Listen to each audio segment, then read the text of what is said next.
Assalamualaikum warahmatullahi wabarakatuh. Pada pagi hari ini kita akan membahas mengenai pemenuhan hak buruh terhadap perusahaan yang pilot. Alasan pemilihan topik: terdapat undang-undang yang mengatur tentang kepailitan, yaitu Undang-Undang Republik Indonesia Nomor 37 Tahun 2004 tentang kepailitan dan penundaan kewajiban pembayaran utang. Terjadi semacam benturan antara pemenuhan hak buruh dan yang didahulukan berdasarkan Undang-Undang Ketenagakerjaan atau Undang-Undang Kepailitan.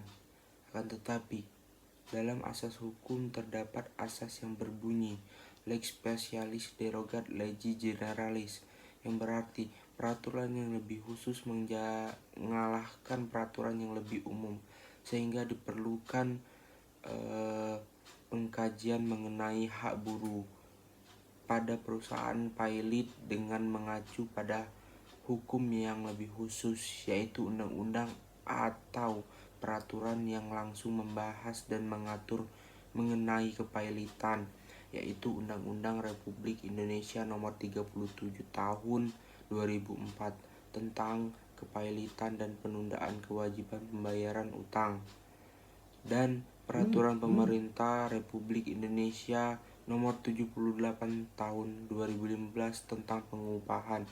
Hal ini membuat saya tertarik dengan kasus ini karena adanya suatu pertentangan antara peraturan dan peraturan. Kemudian yang berikutnya kita akan membahas mengenai profil singkat perusahaan. Kita akan membahas mengenai PT Jaba Garmindo adalah perusahaan multinasional yang bergerak dalam bidang sweater dan garment yang berdiri sejak tahun 1992. Perusahaan yang dipimpin oleh Joni Gunawan merupakan perusahaan eksportir pakaian jadi ke berbagai negara seperti Eropa, Asia, dan juga negeri.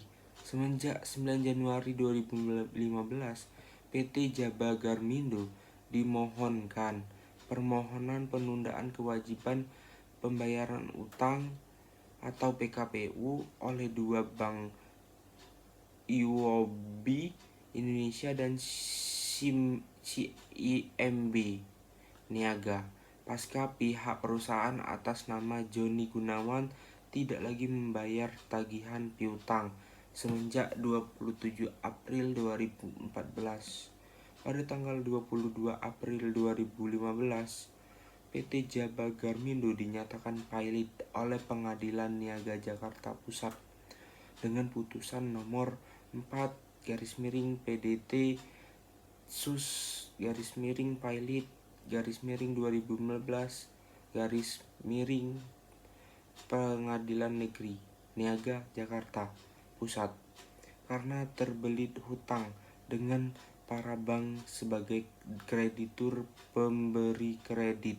PT Jaba Garmindo mempunyai tanggungan hutang terhadap para kreditur sebesar Rp1.459.177.946 dan tagihan-tagihan lainnya. Sejak PT Jaba Garmindo dinyatakan pilot, pihak pengusaha menyatakan bahwa tidak mampu membayar hutang dan hak-hak pekerja. Dari kasus ini kita mempunyai identifikasi masalah. Yang pertama adalah aspek hukum yang timbul karena pilotnya PT Jaba Garmindo. 1.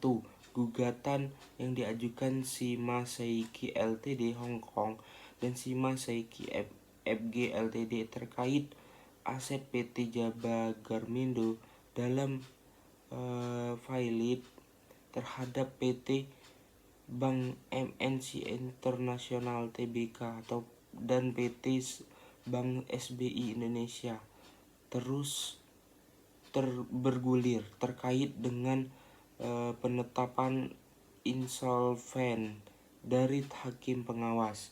Bank MNC juga memiliki hak untuk mengakses objek jaminan dalam jangka waktu paling lama 2 bulan. Adapun aset yang menjadi jaminannya ini 2 paket mesin rajut sejumlah masing-masing 50 unit. Dan kedua, Bank MNC yang diwakili kuasa hukumnya. Partnership meyakini proses eksekusi lelang tersebut sudah sesuai dengan prosedur hukum yang ada. Kemudian identifikasi yang kedua, akibat hukum dari kasus kepailitan PT Jaba Garmindo. PT Jaba Garmindo dan Joni Gunawan akhirnya dinyatakan pailit oleh Pengadilan Niaga. Ada Pengadilan Negeri Jakarta Pusat. Pailit terhadap perusahaan tekstil dan pinjamin pribadi itu diputuskan oleh majelis hakim setelah proposal rencana perdamaian yang diajukan oleh Jaba Garmindo ditolak oleh para kreditur, menyatakan PT Jaba Garmindo dan Joni Gunawan dalam kondisi pailit dengan segala akibat hukumnya, dan penyerahan barang-barang yang tersisa di dalam pabrik maupun harta sisa PT untuk disita oleh pengadilan untuk dikembalikan kepada investor seperti BCA dan lainnya. Identifikasi masalah yang ketiga, apa yang harus dilakukan PT Jaba Garmindo? Pertama, PT Jaba Garmindo terus berusaha untuk menyelesaikan persoalan utang dengan krediturnya. Terlebih, kini perusahaan garmen itu dalam status penundaan kewajiban pembayaran utang atau PKPU melalui putusan Pengadilan Niaga Jakarta Pusat. Jaba Garmindo berniat mengajukan perdamaian melalui mekanisme penawaran saham perdana di lantai bursa pada tahun ke-6 usai kesepakatan perdamaian disahkan pengadilan. Debitur akan mencoba menawarkan saham perdana di bursa pada tahun ke-6 pasca pengesahan perjanjian perdamaian antara debitur dengan para krediturnya. Adapun syarat untuk melantai di bursa bagi perusahaan yang bergerak di industri tekstil adalah harus mampu memperoleh keuntungan selama 2 tahun berturut-turut. Kemudian yang terakhir yaitu kesimpulan dan saran. Berdasarkan hasil pembahasan yang telah diuraikan bab sebelumnya, maka penulisan dapat kesimpulan bahwa nomor 67 PUU 11/2013 kekuatan hukum terhadap pelunasan upah pekerja atau buruh dari suatu perusahaan yang mengalami kepailitan. Putusan Mahkamah Konstitusi menempatkan upah yang belum dibayarkan oleh debitur harus didahulukan dari semua jenis tagihan. Perusahaan yang mengalami kepailitan tetapi masih beroperasional setelah putusan pailit maupun putusan pengadilan yang dapat menghentikan pekerja buruh.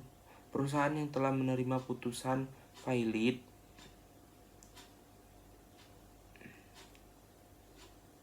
hal ini berdasarkan hasil putusan perkara Mahkamah Konstitusi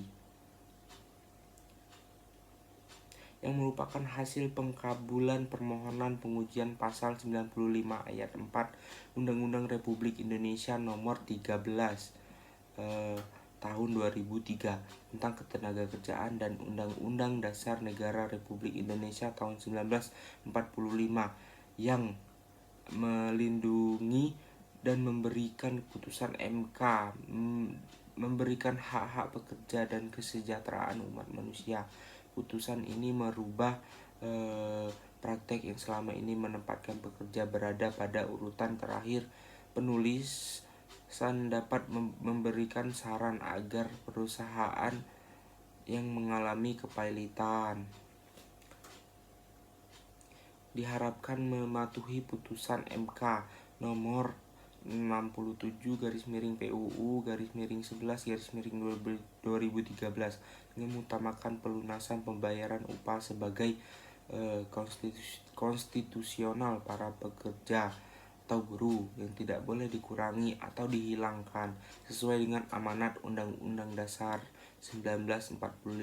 Pemerintah diharapkan dapat meningkatkan kerjasama dengan lembaga legislatif dalam rangka melakukan pengawasan terkait dengan peraturan yang dapat merugikan hak-hak pekerja ketika suatu perusahaan mengalami kepailitan. Selain itu, para pekerja atau buruh diharapkan lebih inisiatif dalam memberikan masukan-masukan kepada pemerintah sehingga dapat memberikan sumbangan pemikiran demi terciptanya pemenuhan hak pekerja buruh, khususnya mengenai pemenuhan upah. Baik, sekian. Terima kasih. Wassalamualaikum warahmatullahi wabarakatuh.